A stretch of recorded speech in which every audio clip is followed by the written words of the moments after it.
What's going on, young black and wealthy family? Welcome back. Welcome back. I'm gonna go ahead and get started, which I like to do right away. It doesn't matter if people come in right away or not, because this is gonna be a recording that you can go back and check out later. But today we're gonna be reacting to this video that Stephen A. Smith recorded on his show a couple days ago, maybe 2 or 3 days ago, where he was talking about several issues, but Um, this particular issue was about the migrant crisis and Donald Trump. And he says in this recording that Donald Trump will be reelected because of the way they're handling the migrant crisis. So we're going to go ahead and jump right into the video. I'm going to give some of my thoughts about the things that he said, the migrant crisis, and just Americans in general and how they're struggling at this point. So let's go ahead and get started. Ladies and gentlemen, Trump's going to get reelected. Donald Trump's going to be the next president of the United States. If this kind of stuff that I'm reading continues to happen in American cities, Donald Trump is a shoo-in for reelection, even if he's a convicted felon. Now, that's a damn shame. But somebody got to say it, so I'm going to say it. Did you read the story coming out of New York City? Did you read it? Involving Mayor Adams, Eric Adams, who I'm a fan of, by the way. I like him. But I don't like the story that I read over the weekend. And I think it's a story that can't be ignored. And it's talking about how $53 million in prepaid credit cards are in the process of being distributed to migrant families. Now I understand what people are thinking about, what they're wondering about here. Because they're saying to themselves, what's the problem if you're on the left? There's a big problem if you're on the right. No, it ain't that simple. We have to understand. I want to say this too before we go further. This is happening all over the country. That $53 million that we seen New York Mayor Eric Adams, this program that he doled out for illegal immigrants.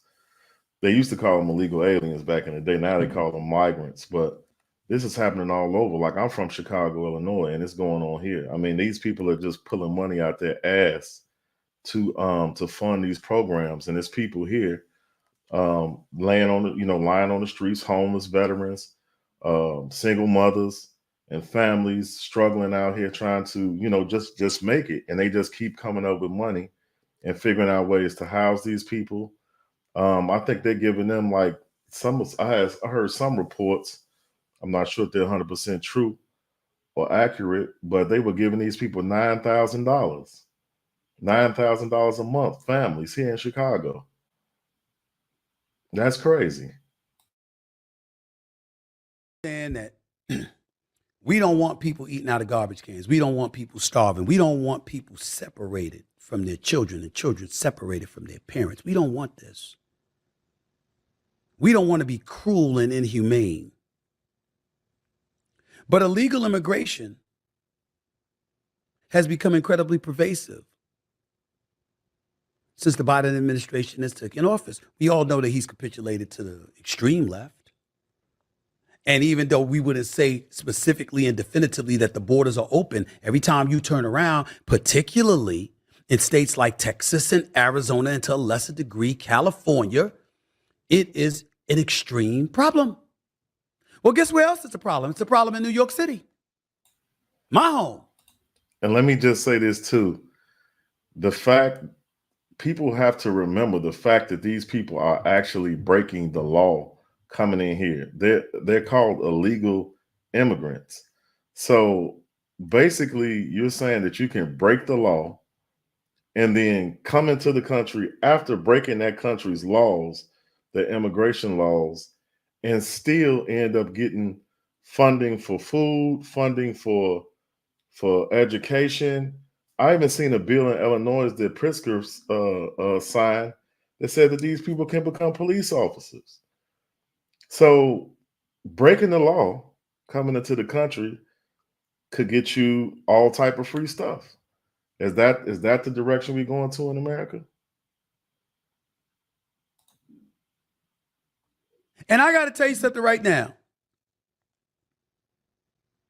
If it wasn't for my daughter being there, I'd be gone. Don't like what I'm seeing. But it's not just because of migrants or illegal immigration. It's because it's mayhem. Folks don't know how to act. It's not an accident that the former president keeps bringing up law and order, law and order, law and order, because those are catchwords. Those are the kind of things that make you go to the polls and vote out of fear. And it works. Throughout history, it has worked.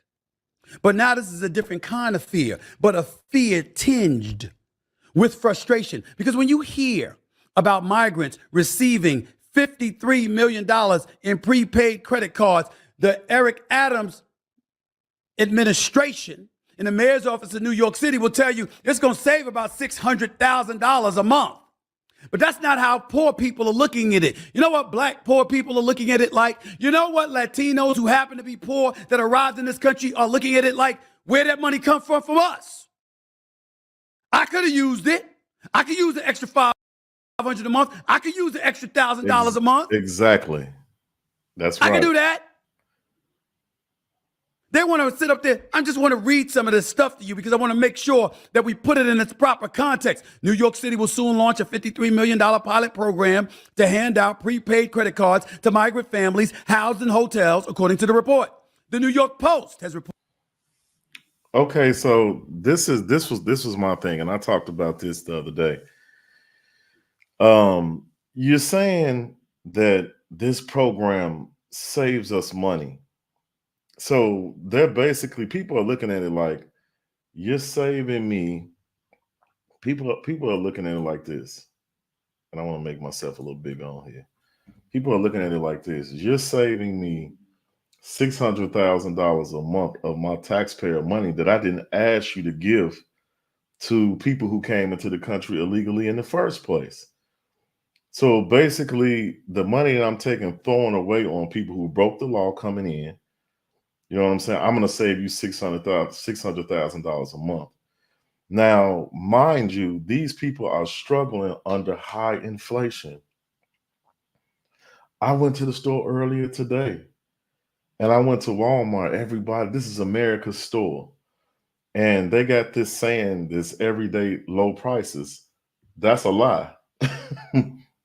maybe a few years back, but this ain't everyday low prices. Y'all sending people off. For real, because bread, milk, just the basics, fruit and vegetables, sky high. You really have to shop around now to try to find deals and things of that nature. And just think the average person that's working every day, working a 9 to 5, not making a ton of money, they're struggling. Their dollar is not going as far as that. I mean, it's not buying as much as it used to. It's losing its buying power, basically. I mean, we basically also fresh off a pandemic.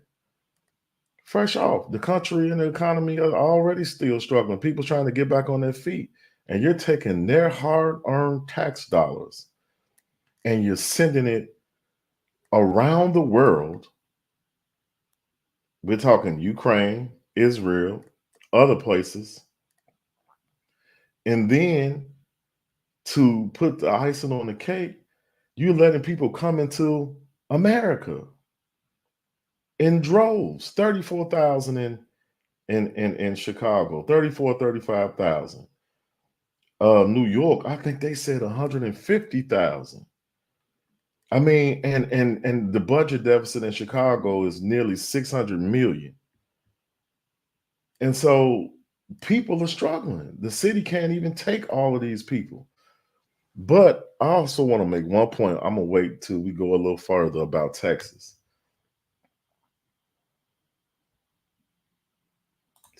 That 500 migrant families at the Roosevelt Hotel will receive prepaid cards to help them buy food. The program is intended to replace the current food service provided there, the Post reported.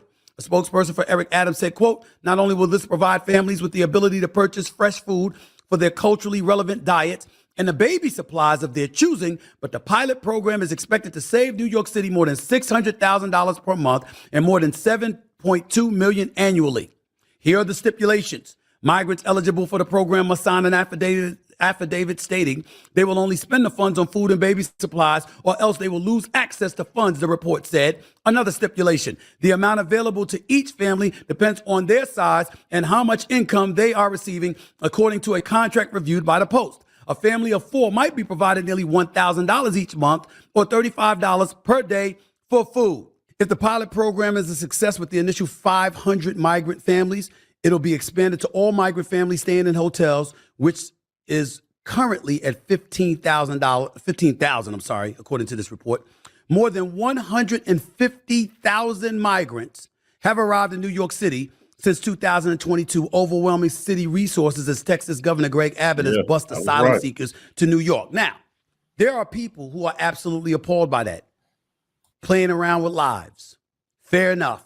Mayor Adams has decried the bust arrivals as a humanitarian crisis and said that providing food and housing for the migrants will cost about $12 billion over 3 years. Adams traveled to Latin America on a tour to dissuade potential migrants in Mexico, Colombia, and Ecuador from attempting to come to the city, saying the city, quote, is at capacity, end quote. Let me say this to Mayor Eric Adams, who I respect. That may be one of the dumbest things I've ever heard a politician do. You're going to travel to a country that's starving, that's desolate, that's impoverished, that's desperate to come to the United States of America, and you're going to beg them not to cross borders into the United States and end up in New York City rather than going to politicians right here in America from different states like the Abbotts of the world, the DeSantises in Florida, Arizona, and beyond, and talking and negotiating with them? Okay. He made a great point. That is foolish. I mean, but most of the stuff that these politicians do, especially these liberal Democrats, man, they do stuff for show. It's not meaningful. You mean to tell me you're going to go on like a tour down to poor countries and ask them to stop coming to America? And you think that that's actually going to work? Instead of actually producing meaningful legislation and basically, to be honest with you, fighting for them to close the border off. That's the root of the problem. That's where it has to begin. We have to work there first because we don't need more people coming in. We don't. So that's the issue. So you go down there and beg them to stop coming up, mayors and local governors and things of that nature down there, ask their people to stop coming to America instead of going to Washington, with other big city mayors and senators and asking them to close the border off. Let's start there. But here's the real thing, the real issue for me is that they get mad at Governor Abbott, the state of Texas, the state of Arizona, for busing these people up to Chicago, New York, and other places. You guys wanted to be sanctuary cities, so you deal with it. We're on the border, and we don't want these people. We're doing everything we can to prevent these people from coming into the country illegally with no help from the federal government. And since the federal government has gone to the Supreme Court and said, well, look, what we're going to do is we're going to tell them to stop using razor wire, which is a deterrent to prevent people from coming through. You're literally fighting against the state of Texas to protect their own sovereign state. Makes no sense. Stop using razor wire. And so that's the problem. You need to go to the people in your own party and tell them to stop fighting against what's best for America. You can't get mad at them for busing these people up to these blue cities and states who are sanctuary cities, especially when the government under President Biden are literally opened the borders and made them free to just run through. Come on. Thousands and thousands of people that have to be taken care of in cities that are already mismanaged, that already have budget shortfalls. Insane. Let's continue. You're going to go to citizens and politicians in Latin America, Mexico, Colombia, and Ecuador to ask them for assistance? Have you lost your ever-loving mind? That makes no sense. That's about the worst plan I ever heard in my damn life. Why would they listen to you if they're desolate and starving and in desperate need? So much so that they come here, and even for $1,000 a month, that's exponentially better than whatever conditions they're facing in their respective countries. Why would they listen? It comes down to us and being able to work together as a nation, and clearly that's not the case. And so when you have this kind of mayhem going on, which, by the way, doesn't surprise me at all because it's an election year, and usually this stuff gets highlighted and illuminated even more during election time. That's how they like it. So you can pick and choose. What it came down to for me is this. I see homeless folks in the streets of New York all the time that are American citizens. I damn sure see them in California. We've got poor, impoverished, starving people who were born and raised in this nation. How in the hell do we come up with a $53 million pilot program for illegals, but folks who are here legally are born here, we don't have enough for them? And he spelled it out. Stephen A. Smith is 100% on point. How do you come up with money to take care of everybody else except Americans? And this is not no color thing. First of all, I don't have a problem with, no, wait. First of all, let's say this right quick. Everybody that's coming up through the border is not Mexican, Venezuelan. It's all different types of people. They might be the majority of people. This is not a race or a color issue. This is really an American issue, to be honest with you. And if you're an American citizen, you should be appalled by what the government under President Biden is doing with your tax dollars. Because at the end of the day, they're sending your money, your hard-earned taxes all over. They're printing money and sending it all over the world. To you, like I said, to Ukraine, to Israel.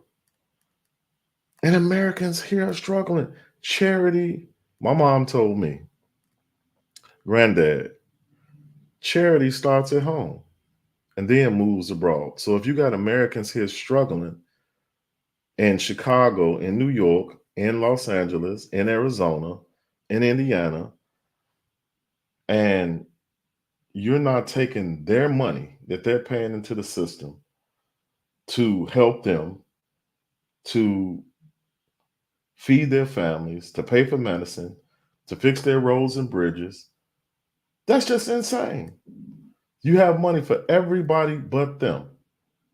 Makes no sense.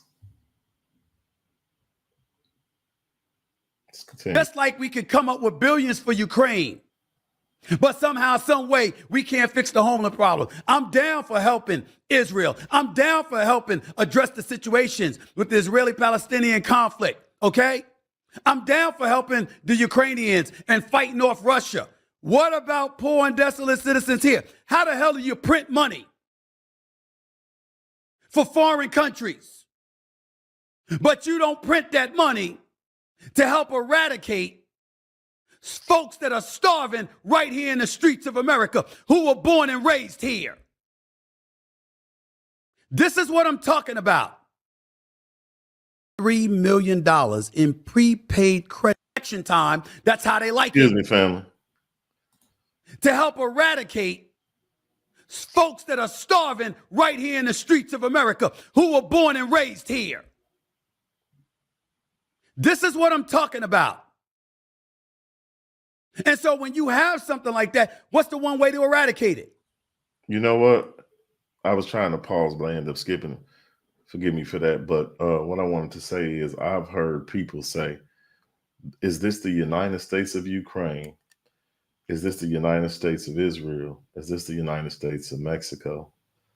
Because basically out of frustration, because all of our dollars seem to be going towards those places or people who come from those places. Yes, you got to have a flourishing economy. Yes, you can't have inflation. Yes, you can't be on the verge of a recession. Milk don't need to cost $7. Bread don't need to cost $5. Don't get me started with how much sugar costs. You can talk about employment all you want to. You can talk about the labor participation rate. But guess what? If you ain't making no damn money and you got to get 2 jobs to pay the same prices or to buy the same amount of stuff that you used to buy and the price is higher than it used to be because of inflation, then guess what? What are you really accomplishing?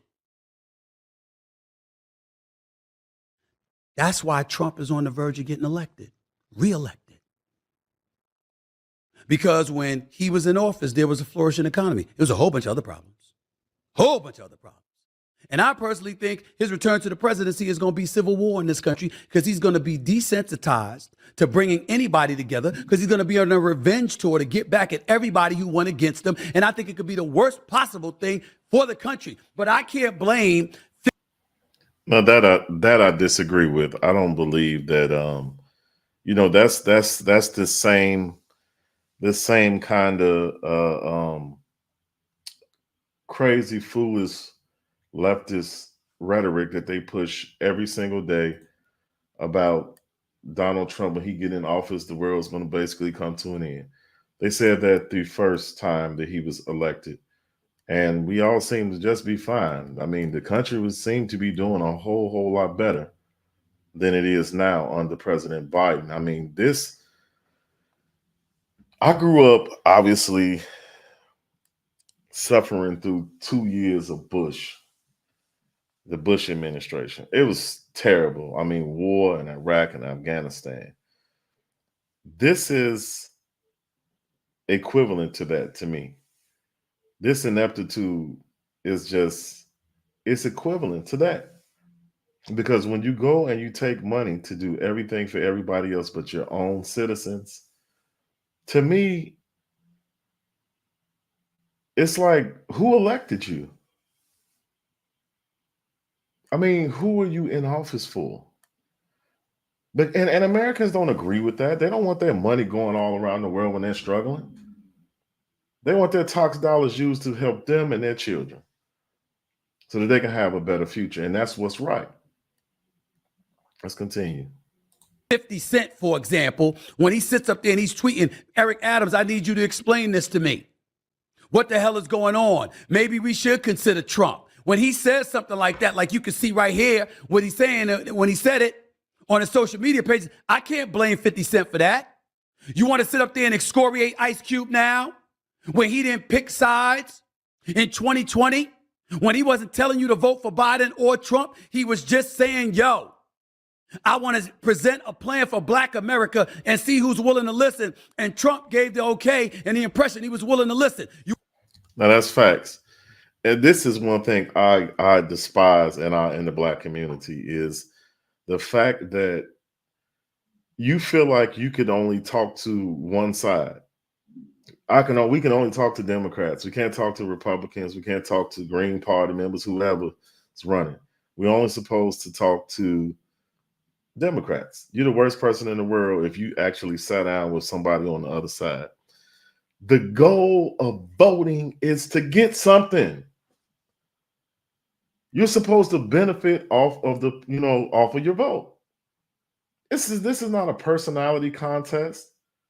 This is not, oh, I'm familiar with this person.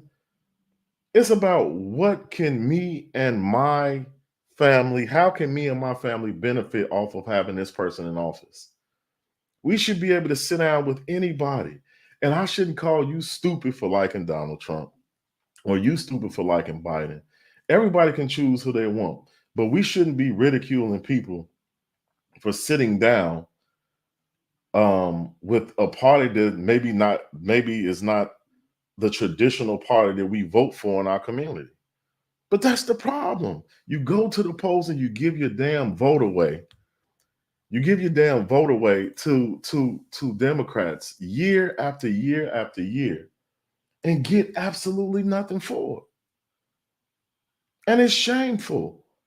Biden said, along with Kamala Harris at his side, "Oh, I got the black communities back." How? And then when you go talk to people about what Biden did, the only thing they can come up with is, "Oh, he cut out some of our student loan debt." Why is black Americans struggling, trying to just make it? You talking about some damn student loan debt? Like that was our major problem in this country? Like that was the major issue for us. And like I said, let's not even make this about color because Americans as a whole,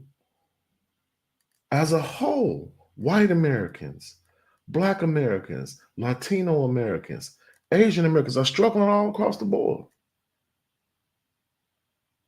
All across the board. But we as black people, and I think we're starting to move into a space to where we're starting to see, wait a minute, we need to be, this thing needs to be well thought out, and we need to be able to go sit down with other people.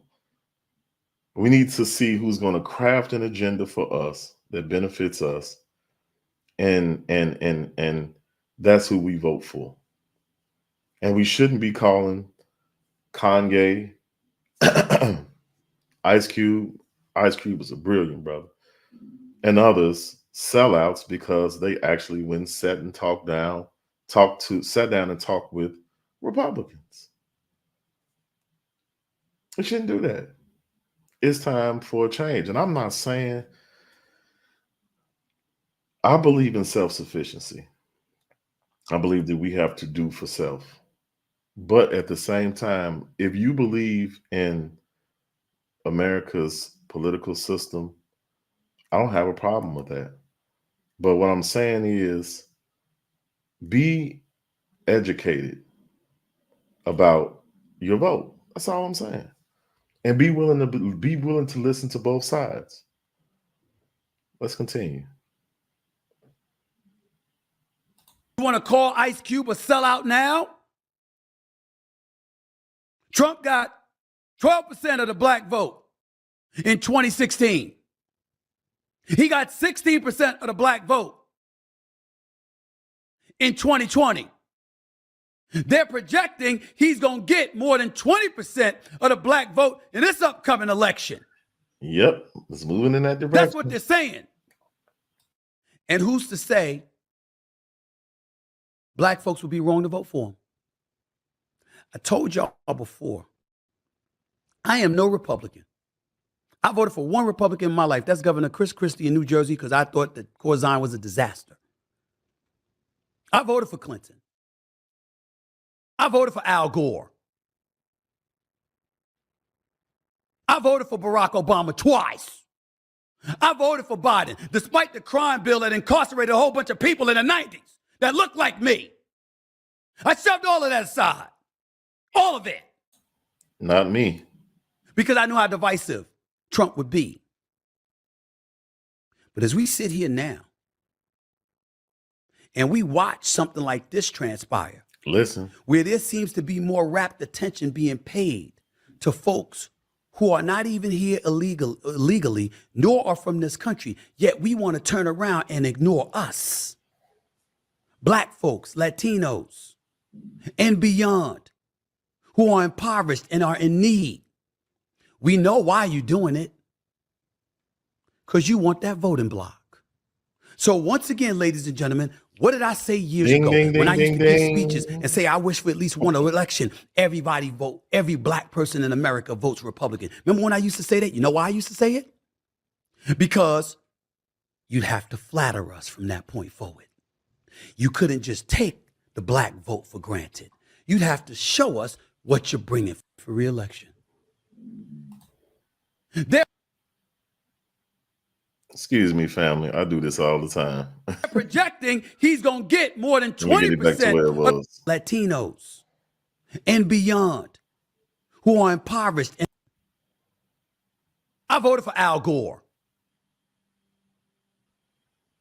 I voted for Barack Obama twice. I voted for Biden, despite the crime bill that incarcerated a whole bunch of people in the 90s that looked like me. Went back a little. I shoved all of that too far. aside. All of it. Because I knew how divisive Trump would be.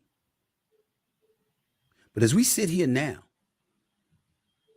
and we watch something like this transpire, where there seems to be more rapt attention being paid to folks who are not even here illegally, nor are from this country, yet we want to turn around and ignore us. That's Black right. folks, Latinos, and beyond, who are impoverished and are in need. We know why you're doing it. Because you want that voting block. So once again, ladies and gentlemen, what did I say years ago when I used to give speeches and say I wish for at least one election, everybody vote, every black person in America votes Republican? Remember when I used to say that? You know why I used to say it? Because you'd have to flatter us from that point forward. You couldn't just take the black vote for granted. You'd have to show us what you're bringing for us, what you're delivering to the table. And oh, by the way, it's not just addressing recidivism in the prison system. We need more than that. That's right. Come on. We deserve more than that. And we certainly don't deserve to be ignored because others who are in this country are being given stuff that's never given to us. Okay, that's the end of that family. But yeah, he's 100% right. He's 100% right. People are really starting to wake up now and see, as we can see, he talked about Donald Trump potentially getting 20% of the black vote this time around. It'll probably end up being higher.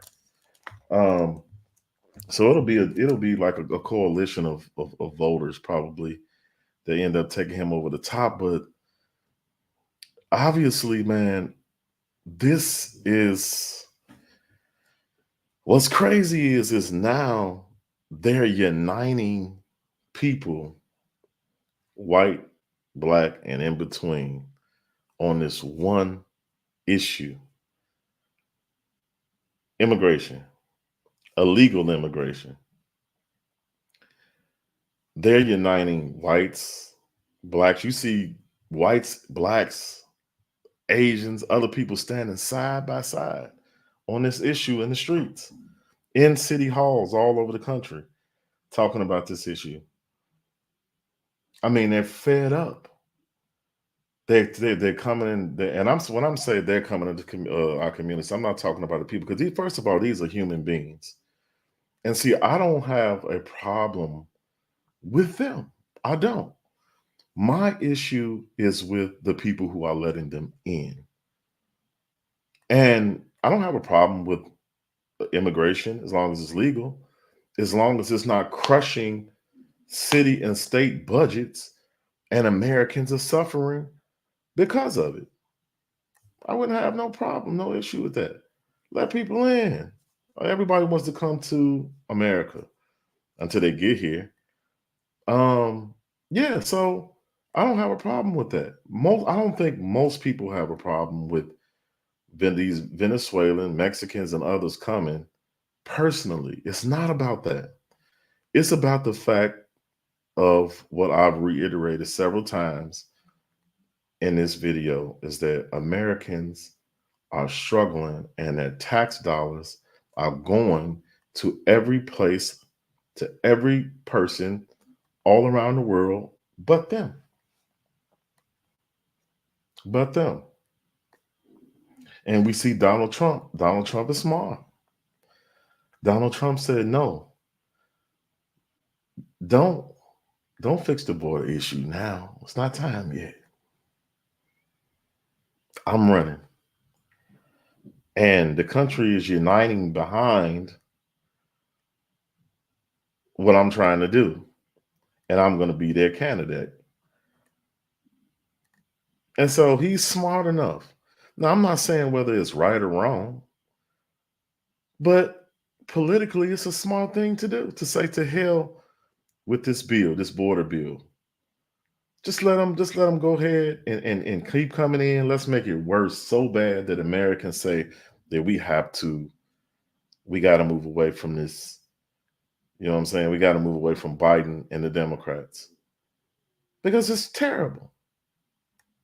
The way they're running the country is terrible. I have never seen anything like it, except maybe under Bush. And then not only that, his cognitive state. We don't know who the hell's running the country. He's so confused from day to day. He doesn't even know what the hell is going on. His speech, he can't even string together a decent sentence these days. And you mean to tell me this is the man that's running our country? So, look, if you made it this far, y'all comment below. Um, Continue to like, give me a thumbs up if you appreciate what we're doing here. Um, continue to share, our content. We're trying to build out and trying to bring you some good content, talking about real issues that affect us. So, y'all know my saying. Don't forget to get a family a hug from me because family is very important. And I want you to go and I want you to go and talk to your brother, your sister, your friend, your baby mama, your baby daddy, and y'all work that thing out. You sit back and you talk and you figure out what the issues is because life is too short and tomorrow is not promised. And we don't want to have regrets. And we kept this large space between us. We didn't reach out. And then something terrible happens and we lose that person. We don't want that. So call cuz up. Call big bro up. Call dad up. Y'all work it out. Call your children. Talk it out. Pray about it. Work on it. God bless. I love y'all. Have a great one.